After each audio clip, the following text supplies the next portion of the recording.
Hi, welcome to this overview of Glitch Arena. This is not much about the game. This is more about how to play the game, how to use the game, how it all works. My name's Ali. I am the Glitch Arena dev.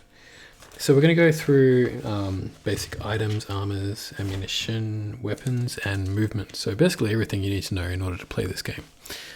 So we're here on the Glitch Arena Steam page, and I'll be showing you things from the dev version, which is still in dev, but shortly to become the public version.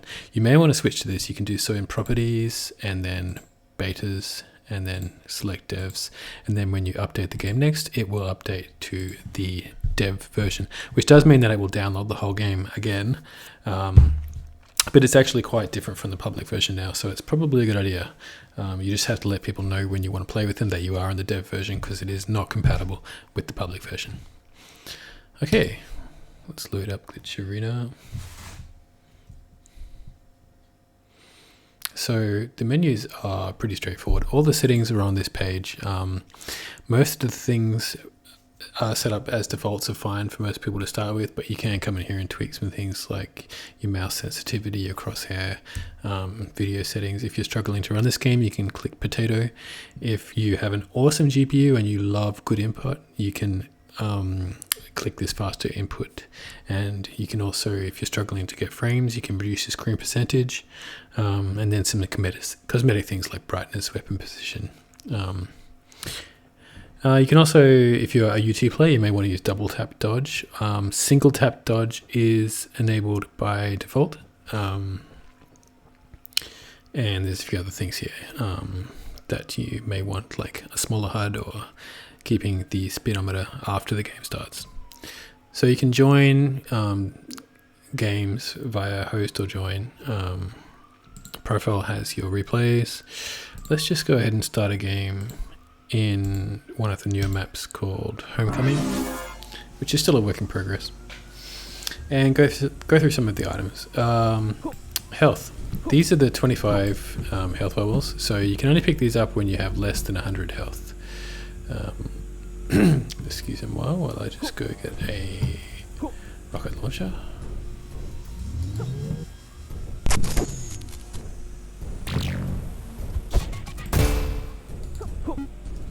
Like so, and if you have over 100 health, you won't be able to pick them up. This is the mega health. So the mega health is, you overheal with this, it'll give you 100 health points, and you can get up to 200. Once you have this, it will tick down slowly until you're back at 100. So it ticks down twice a second.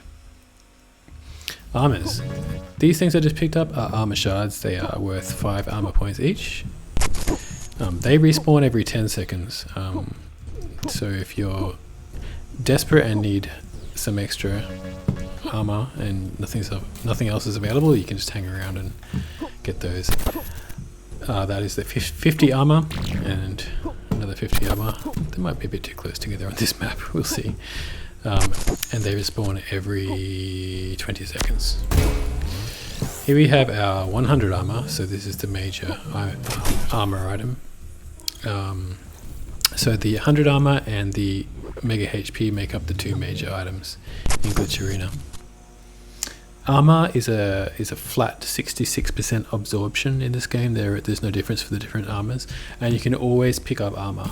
You don't have to be below a certain amount of armor or have a certain type of armor to be able to pick any of it up. You can always just pick any of it up. The ammunition is blue. This is the 60 pack of ammo. There's usually one of those only on a map, and the smaller blue ones are 5 ammo, and there's usually quite a few of those on the map, and they respawn every 10 seconds as well. So ammunition is quite a large part of this game, and if you're stuck without it, all the weapons use the same ammunition, I should add. They all use that blue ammunition, which is one of the main things that separates Glitch from other Arena FPS games. And actually one of the key reasons we set out to make Glitch, to see what kind of things we could reduce down to the essentials from the gameplay, and would that be more fun? That was kind of the experiment. And I think it is. I think it's easier to learn and play, and easier to focus on the parts of the gameplay that make arena first-person shooters fun to play. So that's ammo and armors and items. So moving on to the weapons, you can see that I've got here the rocket launcher. Whoopsie. Actually the rectangle launcher, and that respawns every something like 5 or 10 seconds. It's always up pretty much, unless someone's really trying hard to make sure you don't get it. When you spawn with the shotty. The shotty is similar to UT's flak, except the flak shards don't bounce; they just impact like a shotgun from Quake.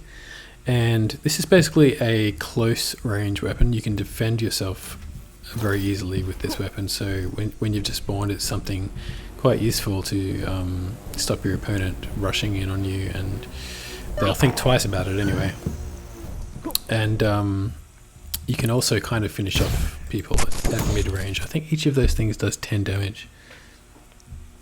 I think up close it's about 100 and something, like a full thing. You can actually knock people back quite far with this as well. Almost like if they were right here and had a full stack, and you got them with each of those things, they would probably be flying across the map. So, moving on to the LG. This is a weird one in this game. It works pretty much the same as it does in Quake games, except that you don't lose any ammo for just firing this. You can just fire it off forever, unless you're actually hitting someone. When you're hitting someone, you're doing extremely high damage, but you're using your ammo extremely quickly. So you have to use this carefully, and you wouldn't really use it without having a lot of ammo. It also pushes people back quite far, so if they're dropping down, you can kind of push them away or pin them into a corner or something like that. There's games on YouTube, and so it actually has a warm-up as well, so it only does 2 damage, I think, every 60th of a second, I think it is, or is it 30th? And it warms up to 8 damage max, so 8 damage is really high. Most games actually only do 5 damage. Yeah. If you hit your opponent, tag your opponent with LG, they will kind of glow and make a sound, and that sound and glow will stay active for a couple of seconds. So if they disappear from your view, you'll be able to kind of track them with the LG as well. So that's experimental at the moment. Rails is also different in this game, because by default you can shoot through walls. So if I show you the rails being there and I shoot there, you can see it's gone through the wall. Now that sounds crazy, but the rail, it may well be crazy, but whereas rockets use 5 ammo and LG doesn't use, well, LG uses a lot of ammo if you're hitting with it.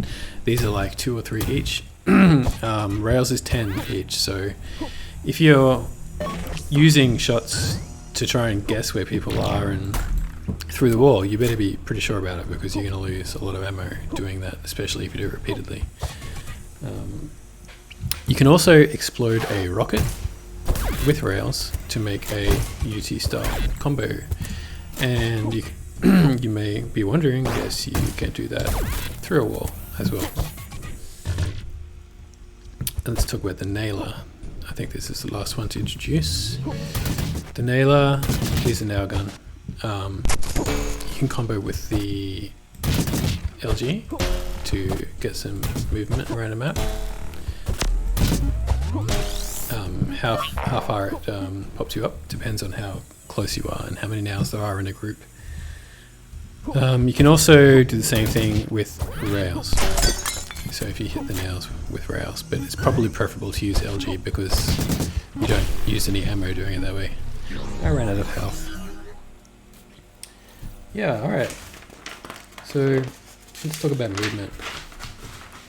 So Glitch Arena, the main way, you move at 1,000 units a second, unless you're jumping, and then it will slowly get up to, max 3,000, but usually max 17, 18, 2,000.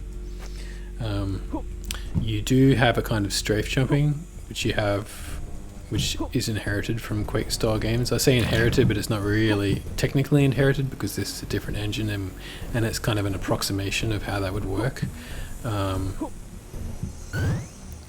But it works in the same way, and we call it glitching because it would feel wrong to call it strafe jumping because it's not quite exactly 100% the same engine feature that strafe jumping is coming from. Now that only works in the air. So how it works is that when you're doing the strafe jumping technique, which is basically there's millions of YouTube videos on it, but it's basically turning a corner and looking into the corner that you're turning.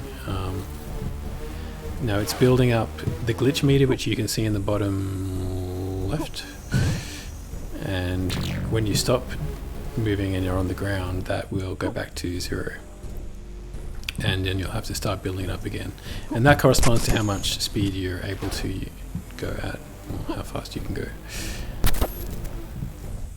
You can hear a noise that also corresponds with that. You can turn that off. I think it's useful for a bit of feedback, especially if you're learning how to do this or getting used to Glitcherena's movement. That's called the glitch sound in settings.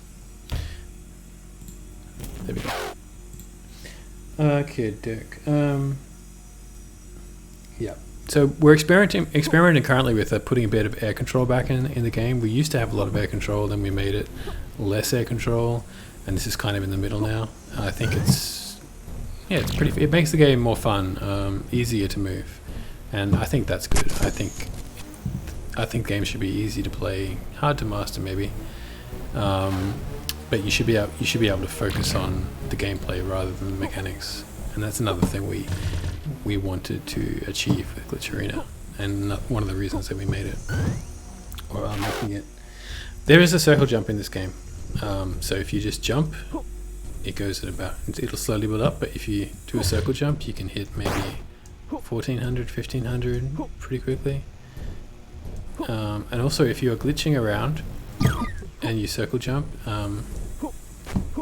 as you land, your glitch meter will not go back to 0 quite as fast as if you just stopped dead, like so. Alright, step jumps. So when you're just running like this, you're generally just holding space, like you can in most newer games, not most older AFPS games or traditional AFPS games. But yeah, in most newer games you can, and that's how glitch works. It's designed to work with you just holding space and hopping around. If you want to do a step jump, you have to actually press the jump key as you land, or after you land, in order to do the step jump. And you can chain 2 step jumps together, as you can see me doing here, to get that health. You can also get the health like so. Like so. Get the damn health. Something like that. I'm playing in borderless, it's hard. Okay. So you can chain step jumps, yes. The slide. The slide is something you can trigger. It's best to trigger it before you land. So as you land into a slide, so you don't lose any speed. The slide is useful because it allows you to turn around, turn corners that are tighter than you would otherwise be able to turn, and not lose speed. So it's just another tool to help you get around quickly and maneuver around the map. And it looks cool and it's fun. If you slide, the opponent can also pinpoint your location a little bit more easy because it is a bit louder than the regular jump noise, so your opponent will be able to hear you from further away and track your movements. Excuse me. We also have UT style dodge in this game, so you can use double tap dodge, which is not enabled by default, but that's what old school UT players may like. Or you can single tap dodge is enabled by default, so that basically dodges in the direction that you want to move. Single tap dodge is probably what you'd want to use unless you were already used to using double tap. Okay, so now we've gone through all the basics of Glitch Arena, and you know how to use the weapons, and you know how all the items interact together, and are ready to play games. So if find a friend, get your buddy, and Glitch Arena is free. It will always be free, even if we are selling hats or something, if lots of people start playing it, but otherwise we're not particularly worried about it. If you like the game, let us know. There is a Discord you can join. Shotgunrockets.com has the link, and you can find someone to play in your region there. We have roles for each region. You can join the region, and then you can ping that region if you'd like to find a game. It is always more fun to bring a friend though. Okay, enjoy glitching.